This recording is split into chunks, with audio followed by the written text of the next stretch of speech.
범죄 피해를 겪고 이 시스템을 겪어본 사람으로서 정치를 어떻게 보시고? 이게 국무회의를 오늘 좀 보고 왔어요. 그래서 제가 지금 손이 떨리는 게 이 자리가 떨리는 게 아니라 제가 좀 화가 너무 많이 나 있어요. 국가는 피해자의 편이어야 된다고 생각해요. 왜 거기서 피해자들은 죽어나야 되나요?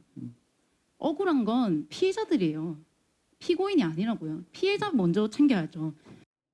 이거는 화가 나서 손이 떨린다.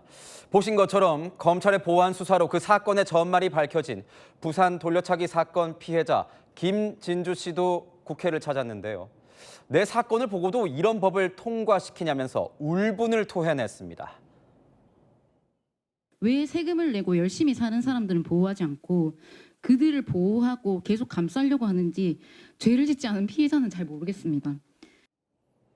네, 잠시 후에 이 스튜디오에 김진주 씨 모시고 이 돌려차기 가해자의 검찰 조사 영상을 보면서 더 자세한 이야기 나눠보도록 하겠습니다.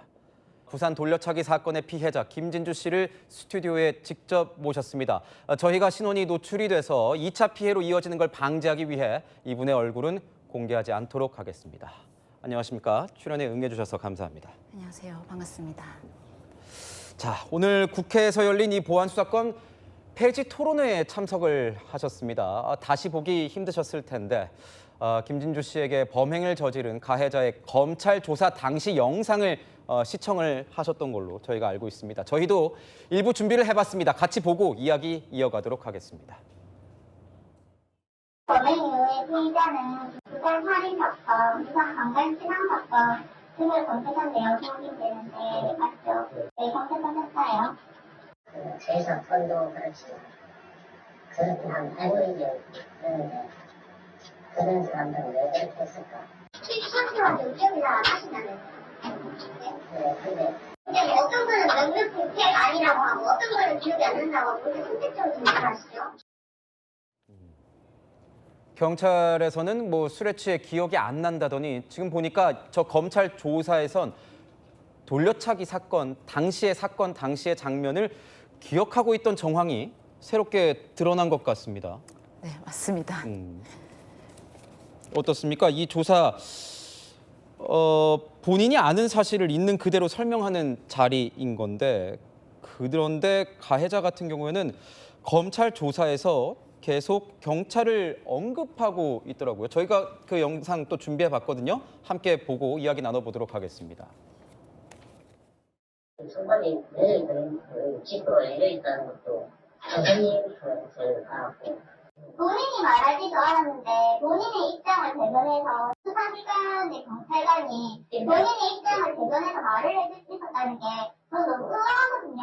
마이크를 담배를 잡혔으면 기능이 좋다. 선생님 그렇게 경찰관이 그렇게 얘기했는지 안 했는지 지금 확인 안 되는데 경찰 조사에는 그런 내용이 전혀 없어요. 본인의 말을 인정한다는 식의 그런 진술력은 전혀 없습니다. 그 얘기 좀 하지 마세요. 두 화면 보셨습니다. 우선 가해자는 강간 혐의의 핵심 증거였던 청바지에 대해 모르쇠로 일관을 했는데 경찰은 가해자 발언을 그대로 받아들여서 보니까 성폭행 혐의를 부실 수사했다 이런 장면이 좀 보이는데요. 어떻게 보셨습니까? 저는 이 영상이 바로 우리가 지금 겪게 되는 지옥이라고 생각을 합니다. 결국 보안 수사권이 폐지가 되면 일어날 일이라고 저는 생각을 하고요. 이 1심이 끝나고서 이 영상을 볼 수가 있었는데 이 1심이 끝나고서 이 보는 와중에 저는 이런 생각을 했어요. 여기 피해자도 있는데 조금만 더 물어봐 주시면 안 되나요? 이런 생각이 들었고 태어난이 이미 송치가 돼 있어서 저는 이 사건을 바로잡을 수가 없었기 때문에 이게 보안 수사권이 폐지가 된다면 다른 분들에게 일상이 되는 지옥이라고 생각을 합니다. 그리고 뭐 물론 이제 많은 분들이 가스라이팅을 당하는 듯이 정치 검사가 많다, 검사들은 다 나쁘다 이렇게 얘기를 하지만 저는 이렇게 추궁을 하고 이 가해자가 하는 말에 대해서 계속 집착하고 이거에 대해서 물어보는 검사님이 있었기 때문에 이 사건의 제목이 바뀔 수 있었거든요. 살인미수로. 그렇기 때문에 여러분들이 그냥 정치 검사가 많다라고 생각하시는 건 옳지 않고 여러분들이 만날 분들은 정치 검사가 아니다라는 말을 꼭 전해드리고 싶습니다. 검찰이 끈질기게 추궁을 했다.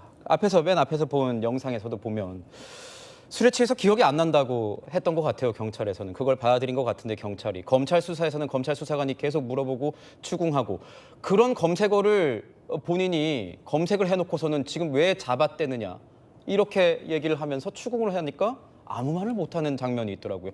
이런 걸 보면 피해자 입장에서는 어떤 생각이 좀 드세요? 사실 이 가해자가 전과가 18범이고 사실 재판장에 들어왔을 때부터 심상치 않았던 게 다른 가해자들이 있을 때는 죄송합니다 판사님 이런 식이라도 하는데 가해자는 언제 끝나지? 약간 이런 느낌의 태도를 보이고 있었어요. 그래서 이걸 이미 익숙해하는 가해자구나라는 생각을 했고 결국에는 우리가 이런 사례가 악용이 되는 이 사회를 만들어서는 안 된다고 생각하는데 지금 이 시점이 그걸 풀어준 상황이라고 생각합니다. 그런데 저는 아까 그 영상들을 보면서 가해자가 이 검찰 조사를 받으면서 이런 말을 많이 하더라고요. 경찰이 이렇게 말했다. 경찰이 이렇게 말했다는 식으로 마치 남이 얘기하는 식으로 얘기를 하던데 이거는 무슨 장면인 겁니까? 저는 이걸 너무나도 이 사법 체계를 잘 알고 있는 사람이라고 생각을 해요. 악용했다. 네. 그래서 회피하고 이 사람들이 얘기를 하면 여기서는 이렇게 회피하고 이런 걸 이미 너무 잘 알고 있었고 그게 어떻게 보면 사법 체계가 만든 괴물이 아닐까라는 생각을 합니다. 가해자 같은 경우에는 최근 수감 중에도 뭐 전혀 밤성이 없는 태도를 보이고 있다. 뭐 이런 기사가 전해지기도 했는데 조사 당시에 수사관한테는 뭐 사과를 하기도 했다고 하더라고요. 저희가 영상으로 준비해봤습니다. 다른 검사 앞에서는 자신은 그러지 않겠다고 자진하셨을 거 아니에요. 저한테 죄송한 필요 없어요. 피해자 그리고 이 피해자 본인에게 죄송해야지. 이게 뭐 하는 것입니까 이게? 결과를 책임지시는 겁니다. 제가 추후에 익숙하게 견디는 거니까. 사용은 없습니다.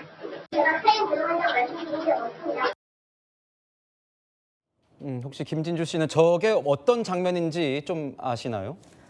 일단 가해자가 이런 의도가 없었다.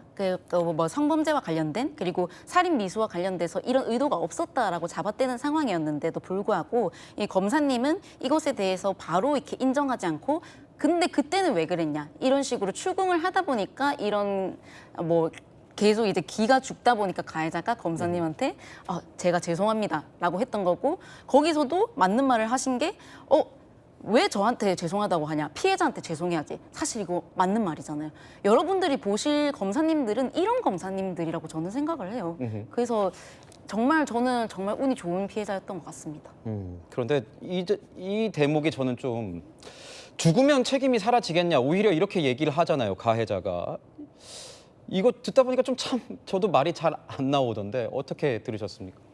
저는 아마 이미 가해자가 사형이 없는 이 사법 체계라는 걸 이미 알고 있어서 악용한 거라고 생각을 하고 굉장히 정말 비겁하다라는 생각이 들면서 결국에는 이 전과 18범이라는 이 전과자가 계속 이 교정이 되지 못하고 사회에 나오게 만든 이 국가도 방치한 잘못이 있다라고 생각을 해서 저는 이 분노를 참을 수가 없었던 것 같습니다. 참 마음이 그렇습니다. 대통령을 향해서 최근에 뭐 거부권을 행사해달라 이 형사소법 개정안 거부권 행사해달라 SNS에 글까지 남기셨어요. 어떤 심정으로 이 글까지 쓰신 걸까요? 뭐 사실 다들 안 해줄 거다라고 얘기를 했지만 그래도 저는 믿을 수밖에 없었던 게 다른 피해자분들이 눈에 아른거리기 때문에 그렇기 때문에 제가 가진 건 자존심밖에 없기 때문에 구걸해서 빌어서라도 거부권을 행사해 주셨으면 좋겠다라고 혼자서 희망 고문을 하고 있었습니다. 그런데 뭐 제가 오늘 국무회의를 보면서 이제 올라왔는데 뭐 헌법상 법리에는 뭐 위반되는 것이 없다 이런 식으로 하면서 조금 구차하게 넘어가는 비겁하게 넘어가는 모습을 보면서 아니 대통령이라면 이것에 대해서 거부를 하는지 찬성을 하는지 이와 관련돼서 확실하게 얘기를 해야 되는데 이거는 뭐 법상 뭐 맞지 않는 건 아닌 것 같은데요 라는 식으로 하는 걸 보고 굉장히 회피형 대통령이다라는 생각이 들면서 괜히 기대했다 괜히 믿었다 라는 생각이 들고 결국에는 이게 국민들을 대변하는 사람이라고 할 수 있을까? 감히 국민들을 대신해서 이 정책을 만들었다고 정치인들이 얘기하지 않으셨으면 좋겠습니다. 네, 피해자의 울분이다 보니까 좀 수위가 높은 표현도 있을 수 있습니다. 김진주 씨의 저희가 심정까지 들어봤습니다. 오늘 정말 힘드셨을 텐데 이렇게 나와주셔서 감사합니다. 앞으로 사법 체계 새로 바뀌었으니까요. 다 함께 지켜보시죠. 고맙습니다. 감사합니다.